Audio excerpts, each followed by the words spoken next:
1 ദിനവൃത്താന്തം 17-ാം അധ്യായം. ദാവീദ് തന്റെ അരമനയിൽ വസിച്ചിരിക്കും കാലത്ത് ഒരു നാൾ നാഥാൻ പ്രവാചകനോട്, ഇതാ ഞാൻ ദേവദാരു കൊണ്ടുള്ള അരമനയിൽ വസിക്കുന്നു. യഹോവയുടെ നിയമപ്പെട്ടകമോ തിരശീലകൾക്ക് കീഴേ ഇരിക്കുന്നു എന്ന് പറഞ്ഞു.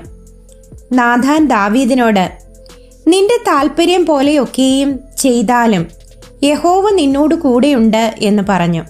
എന്നാൽ അന്ന് രാത്രി നാഥാന് ദൈവത്തിന്റെ അരുളപ്പാടുണ്ടായത് എന്തെന്നാൽ, നീ ചെന്ന് എന്റെ ദാസനായ ദാവീദിനോട് പറക, യഹോവ ഇപ്രകാരം അരുളി ചെയ്യുന്നു, എനിക്ക് വസിപ്പാനുള്ള ആലയം പണിയേണ്ടത് നീയല്ല.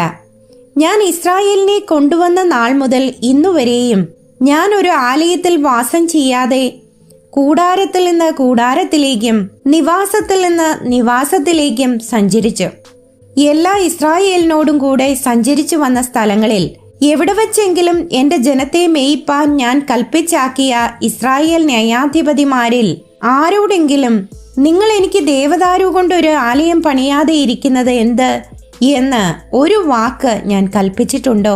ആകയാൽ നീ എന്റെ ഭൃത്യനായ ദാവീദിനോട് പറയേണ്ടത് എന്തെന്നാൽ, സൈന്യങ്ങളുടെ യഹോവ ഇപ്രകാരം അരുളി ചെയ്യുന്നു, നീ എന്റെ ജനമായ ഇസ്രായേലിന് പ്രഭുവായിരിക്കേണ്ടതിന് ഞാൻ നിന്നെ പുൽപ്പുറത്തു നിന്ന് ആടുകളെ നോക്കുമ്പോൾ തന്നെ എടുത്തു. നീ സഞ്ചരിച്ചു വന്ന എല്ലായിടത്തും ഞാൻ നിന്നോടുകൂടെ ഇരുന്ന് നിന്റെ സകല ശത്രുക്കളെയും നിന്റെ മുൻപിൽ നിന്ന് ഛേദിച്ചു കളഞ്ഞിരിക്കുന്നു. ഭൂമിയിലുള്ള മഹാന്മാരുടെ നാമം പോലെ ഒരു നാമം ഞാൻ നിനക്ക് ഉണ്ടാക്കും. ഞാൻ എന്റെ ജനമായ ഇസ്രായേലിന് ഒരു സ്ഥലം കൽപ്പിച്ചു കൊടുക്കുകയും അവർ സ്വന്തം സ്ഥലത്ത് പാർത്ത് അവിടെ നിന്ന് ഇളകാതെ വണ്ണം അവരെ നടുകയും ചെയ്യും. പണ്ടത്തെ പോലെയും എന്റെ ജനമായ ഇസ്രായേലിന് ഞാൻ ന്യായാധിപന്മാരെ കൽപ്പിച്ചാക്കിയ കാലത്തെ പോലെയും ഇനി ദുഷ്ടന്മാർ അവരെ ക്ഷയിപ്പിക്കുകയില്ല. ഞാൻ നിന്റെ സകല ശത്രുക്കളെയും അടക്കും. യഹോവ നിനക്ക് ഒരു ഗൃഹം പണിയുമെന്നും ഞാൻ നിന്നോട് അറിയിക്കുന്നു. നീ നിന്റെ പിതാക്കന്മാരുടെ അടുക്കൽ പോകേണ്ടതിന് നിന്റെ ജീവകാലം തികയുമ്പോൾ ഞാൻ നിന്റെ ശേഷം നിന്റെ പുത്രന്മാരിൽ ഒരുവനായ നിന്റെ സന്തതിയെ എഴുന്നേൽപ്പിക്കുകയും അവന്റെ രാജ്യത്വം സ്ഥിരമാക്കുകയും ചെയ്യും. അവൻ എനിക്ക് ഒരു ആലയം പണിയും. ഞാൻ അവന്റെ സിംഹാസനം എന്നേക്കും സ്ഥിരമാക്കും. ഞാൻ അവന് പിതാവും അവൻ എനിക്ക് പുത്രനും ആയിരിക്കും. നിന്റെ മുൻ വാഴ്ചക്കാരനോട് ഞാൻ എന്റെ കൃപ എടുത്തു കളഞ്ഞതുപോലെ അവനോട് അതിനെ എടുത്തു കളകയില്ല. ഞാൻ അവനെ എന്റെ ആലയത്തിലും എന്റെ രാജത്വത്തിലും എന്നേക്കും നിലനിർത്തും. അവന്റെ സിംഹാസനവും എന്നേക്കും സ്ഥിരമായിരിക്കും. ഈ വാക്കുകളും ഈ ദർശനവും എല്ലാം നാഥാൻ ദാവീദിനോട് പ്രസ്താവിച്ചു. അപ്പോൾ ദാവീദ് രാജാവ് അകത്ത് ചെന്ന് യഹോവയുടെ സന്നിധിയിൽ ഇരുന്ന് പറഞ്ഞത് എന്തെന്നാൽ, യഹോവയായ ദൈവമേ, നീ എന്നെ ഇത്രത്തോളം കൊണ്ടുവരുവാൻ ഞാൻ ആർ? എന്റെ ഗൃഹവും എന്തുള്ളൂ?